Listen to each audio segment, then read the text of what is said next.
Alright, I'm gonna be honest, guys. I haven't been this excited for a fight in a really, really long time.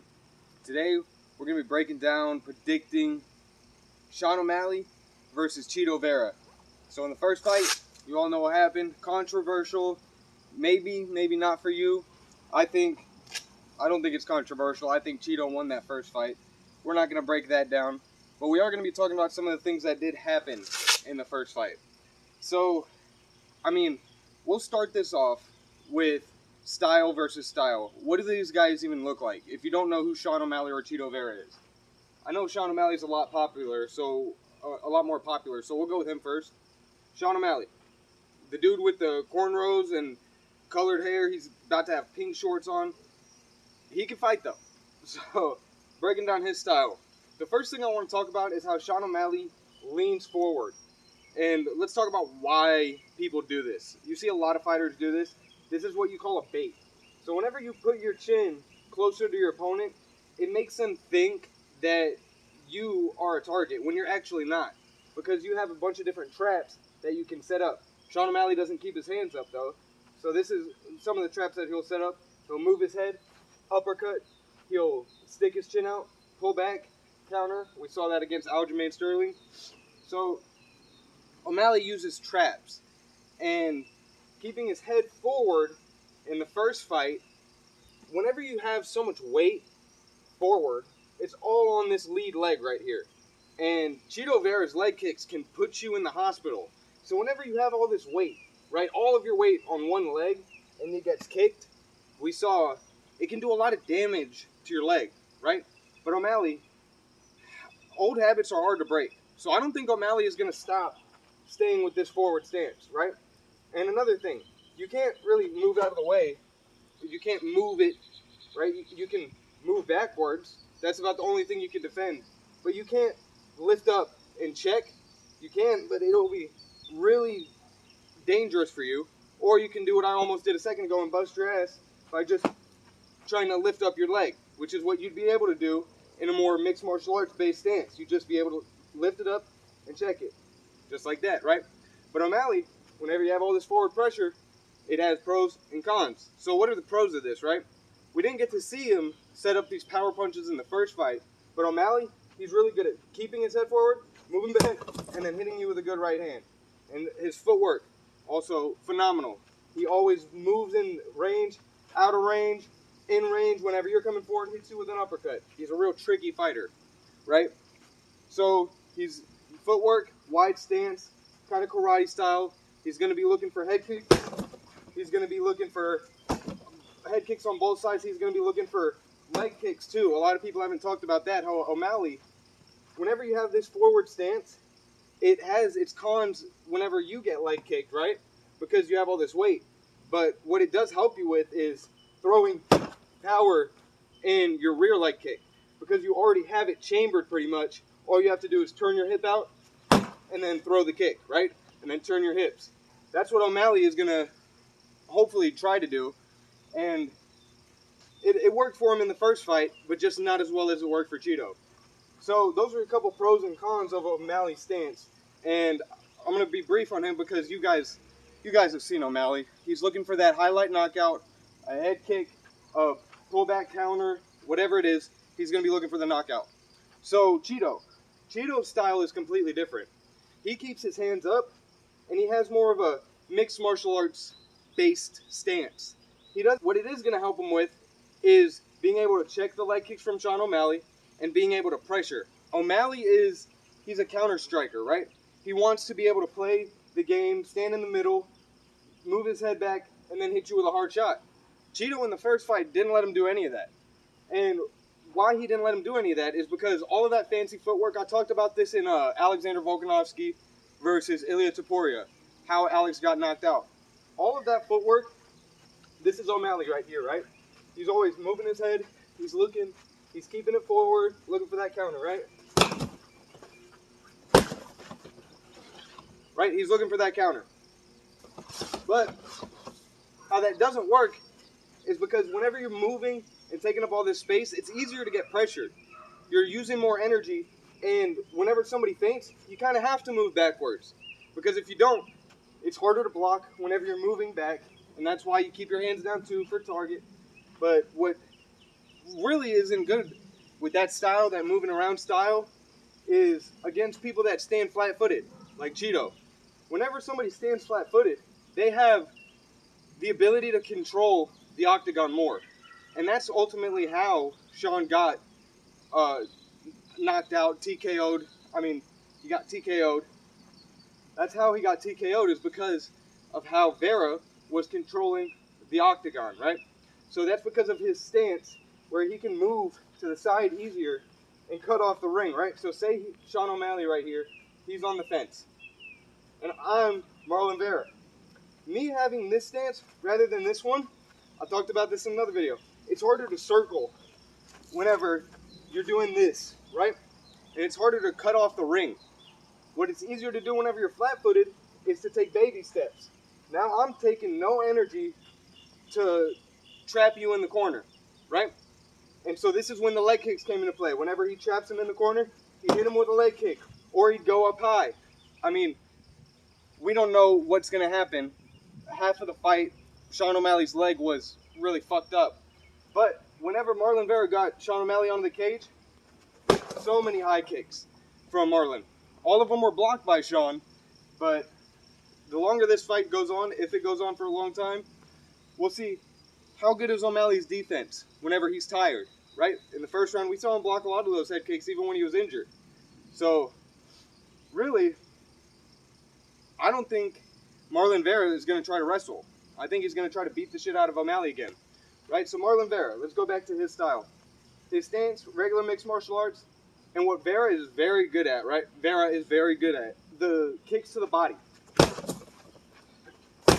He can throw those out there with so much power.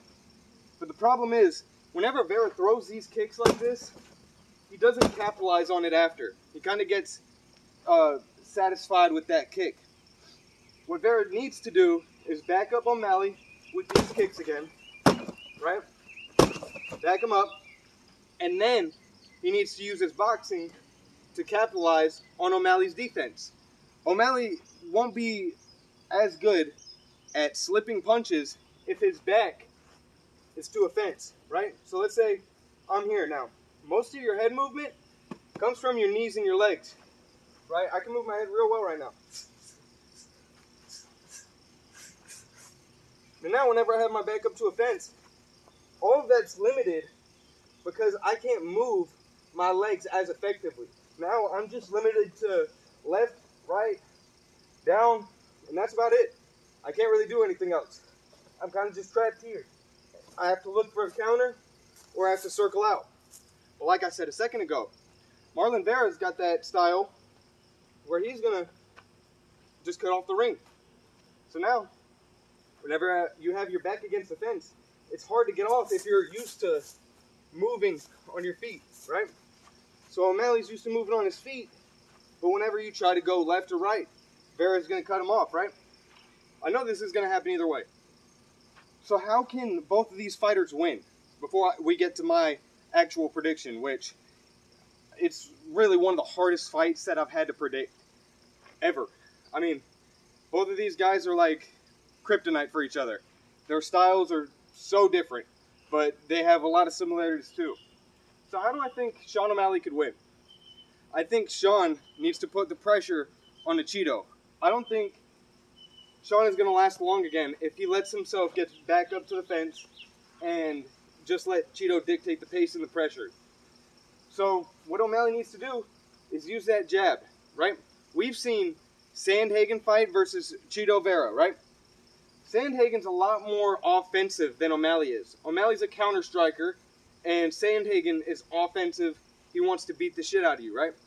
So both of these guys are about the same height and the same weight. They look the same. I think Sandhagen might be a little bit heavier when he gets in the octagon. But either way, these guys are about the same size and everything.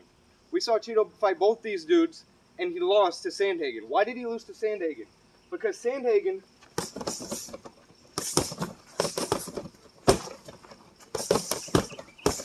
What would you describe that as? I describe it as creative. He's creative. He's all over the place, and he never lets up. right? He's always going to put these combos together so he can kick your legs, make you fall apart. He wants to hit you with the overhand. He wants to hit you with the flying knee. All of these things are offensive, while O'Malley is defensive.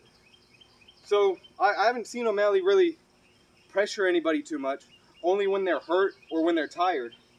But if O'Malley he doesn't have to pressure Cheeto as much as keep it in the middle and not his back to the fence. So we've seen the weakness of Cheeto is whenever he gets out-wrestled. I don't think O'Malley's going to out-wrestle Cheeto, but that is one of his weaknesses. And again, we saw Sandhagen, all of that offense, Cheeto didn't really know what to do. And the commentators, DC, Michael Bisping, maybe Dominic Cruz, they were all saying Cheeto's a slow starter, right? He's gonna get more power in the later rounds. Never bet on that, right? So if you have Sandhagen beating the shit out of Vera, why would anybody think he's gonna get better? So with that mentality of Vera gets beat on early, he's not gonna get better, he loses fights, right? It was a close fight, but Sandhagen really did control it for most of the fight. So whenever Vera gets pressured, that's whenever he starts to have less tools in his toolbox. I've talked about this before. So O'Malley needs to pressure, but we've never really seen him pressure, like I said, unless they're tired or hurt. So Cheeto, how can he win? And that's pretty much it for O'Malley. He needs to somehow find a way to check this leg kick too, right? He can't stay in this forward stance the whole time against Cheeto. He's going to tear his legs apart. He needs to find a way to maybe lift it up like this, get into a tie stance. Or, I would never say this, he needs to change his style. You can never change your style in a training camp though. You have to find ways to adapt and then work on it after. So, like I said, old habits, they die hard. We're going to have to find a way for him to not get torn apart by this leg kick, and his style is not good for it at all. We have to see O'Malley go for head kicks. I want to see traps set. I want more feints.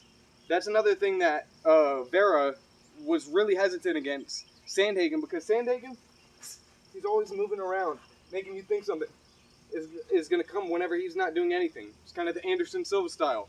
Make you always jumpy, even though he's not throwing anything. O'Malley needs to throw a lot of feints. And we saw Cheeto starting to not bite on him. So he needs to be a little bit more creative with his feints this time. And like I said, he needs to take the center. I don't know if he's going to be able to pressure Cheeto, but he will be able to stay in the center and circle around. Just not get backed up by the fence. And for Sean O'Malley to win, I see him hitting him with a right hand, his specialty, and then TKOing him. Kind of like how he did Aljamain, right? That's how I see it happening in round 2. But that's not who I think is going to win. So now, let's transition to how people are going to get a little bit crazy if I'm not right about this. I think Cheeto's going to win again. I think that Cheeto has a more rounded out style. There's way more ways that Cheeto can win than O'Malley. I say this about fighters sometimes. I said this about Brian Ortega versus Yair Rodriguez. Sometimes a fighter has the choice to win a fight. Now, what does that mean? What does that mean, having a choice? I think if Vera plays this smart and goes with the leg kicks early, boom, boom, kick those skinny legs, right? That's what he wants to do. He kicks those legs early and pressure. The one thing that will win this fight for Marlon Vera is pressure. Whenever he gets him up to the cage, I would like to see him throw those head kicks again. Whenever you are in the corner, it's harder to move out of the way of head kicks, right? Most of the time, somebody will want to move out of the way. If you can't move back anymore, those head kicks will start to sting O'Malley. And if not, whenever you get high kicked and you're blocking constantly, boom, boom, boom, after a while, your arm is going to start to hurt and it's going to start to go down. And we need O'Malley's defense up, because if he has his hands down and he has to rely on his head movement, we saw how good that worked against Conor versus Dustin in their second or third fight. Not very well. So, what else can Marlon Vera do? I'd say get in the clinch. Get in the clinch and try to get this fight to the ground again. We saw those elbows from Marlon Vera they were cutting open O'Malley, or if they weren't cutting him open yet, they would have been. So I'd say get it to the ground and get O'Malley tired. That's what he should do at the very beginning, or that's what I think he will do. And I see this fight ending by decision. I think it's going to end by decision. Cheeto's going to tear up that leg, and I see kind of a Strickland versus Adesanya vibe with this. And this is my gut reaction. My brain is saying O'Malley, and he's got that thing about him. Some fighters just have that thing where they just, it's like that, not star power, but you can't really stop them. They're like on the hype train and they just keep going. But for Cheeto to win again, that means O'Malley and Cheeto wouldn't fight again, and O'Malley wouldn't be able to get at the title again. So who I'm rooting for, I'm rooting for O'Malley so they can fight for a third time. But I think Cheeto, like I said, he can decide if he wants to win this fight or not. If he lets O'Malley dictate the pace, it's over for Cheeto, right? If he does the same thing he did against Sandhagen, if O'Malley can put some sort of pressure on him rather than let him dictate the pace with those leg kicks, I think O'Malley has a good chance of beating him if Cheeto doesn't put on the pressure. And like I said all the time, guys, pressure kills creativity. Pressure is one of the most important things because pressure takes away space, and space takes away options. When you don't have as many options, then you become less and less of a fighter. Now you have 50% of yourself because they keep backing you up. Now you're not even creating traps anymore. You're letting them dictate the pace, right? So pressure, pressure, pressure. If Cheeto pressures O'Malley, he'll win. If O'Malley pressures Cheeto, he'll win. That's really how I see this fight. And usually it's not that black and white when it comes to taking up space. But with these two guys, they have equal leg kicks.